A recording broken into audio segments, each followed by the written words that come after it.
daganul mu jekki julli naafila man ki nga xam ni alayhi alqadaau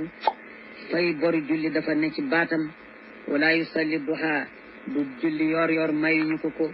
wala qiyaama ramadan di jógee ni naafila yi ñuy def ci guddi weeru koor yi jàkka yi waru ko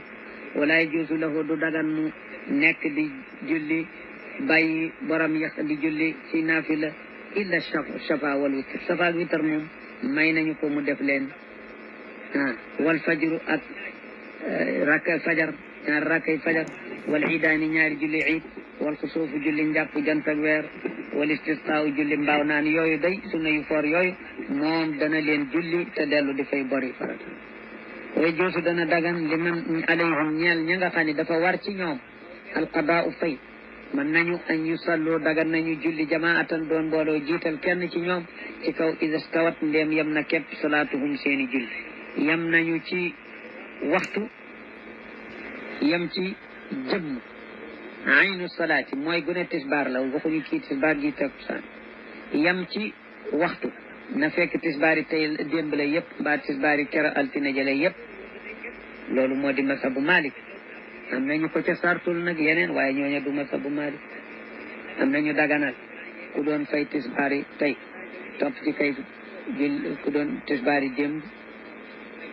maanaam ku doon julli tisbaar yi démb topp ci ku doon julli tisbaar yi bërk démb wala bil ak wala ku doon julli tisbaar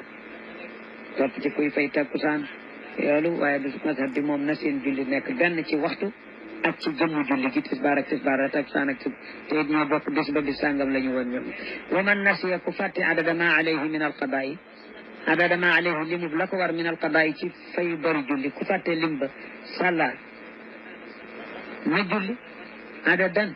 lim bu bare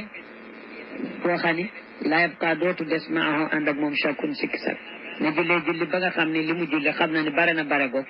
sikki sakkaatul ni moos bor ya mat na li ñu bare ndax xamatul ñaata la nag kon loolu moo tax baatam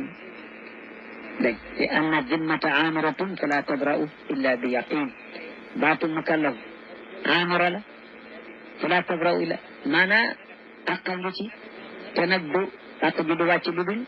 mu dafa def ba am yaqin ni xam na ni moom dara waratu yéen nga ànd ak seen xarit seen soppe Oustaz Ndoye di leen wax ni képp koo xam ne bëgg nga si numéro bii di daw suuf mën nga ñu si envoyer message WhatsApp incha allahu rabbi di nga si jot